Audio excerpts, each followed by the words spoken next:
Hello സാറേ, നമസ്കാരം. നമസ്കാരം. അങ്ങ് ഓക്കെ ആണോ അവിടെ? ഓക്കെ. എങ്ങനെയാ അവിടെ പെട്ടത്? ഞാൻ ചേട്ടന്റെ കൂടെയാണ് താമസിച്ചുകൊണ്ടിരുന്നത്. എന്നുവെച്ചാൽ എനിക്കൊരു വൈകല്യമുണ്ട്. അപ്പൊ അവർക്ക് പിന്നെ ഒരു ബുദ്ധിമുട്ട് വന്നു. അവരുണ്ടാക്കിയതാണോ? അവരുണ്ടാക്കിയതാണ്. കല്യാണം കഴിച്ചതല്ല.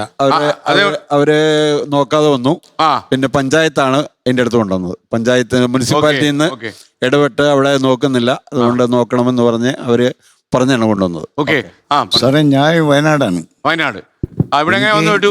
ഞാൻ കല്യാണം കഴിച്ച ആളല്ല. അപ്പോ പണിയൊക്കെ എടുത്ത് ഇങ്ങനെ കൂലിപ്പണിയൊക്കെ എടുത്ത് വന്നു. വയസ്സായി, ഇപ്പൊ 76 വയസ്സായി എനിക്ക്. അങ്ങനെ വന്നപ്പോ നോക്കാനും ആരുമില്ല. അങ്ങനെ ഞാൻ പണിയെടുത്തോണ്ടിരുന്ന മുതലാളിയാണ് എന്നെ അച്ഛനെ കൊണ്ട് ഏൽപ്പിച്ചത്. കർണാലയത്തിൽ വരാൻ കാരണം. ഇവിടെ ഓക്കെയാണ്, വളരെ സുഖമാണ്, സന്തോഷമാണ്. എന്താ പേര്? പൊന്നമ്മ ചേച്ചിക്ക് അവിടെ സുഖമാണോ? ഓക്കെ. എങ്ങനെയാ വന്ന് പെട്ടത് അവിടെ? അവിടെ ഞങ്ങളുടെ അയൽവാസി, എന്റെ അമ്മയും അച്ഛനും മരിച്ചു കഴിഞ്ഞ് ഞാൻ ഒറ്റയ്ക്കായിരുന്നു അവിടെ. അപ്പൊ അയൽവാസികളോട് പറഞ്ഞ് അവരാണ് എന്നെ അവിടെ കൊണ്ടാക്കിയത്. പ്രശ്നമൊന്നുമില്ലല്ലോ? ഒരു പ്രശ്നവുമില്ല. ഭക്ഷണവും മരുന്നും എല്ലാം കിട്ടുന്നു, എല്ലാം റെഡിയാ.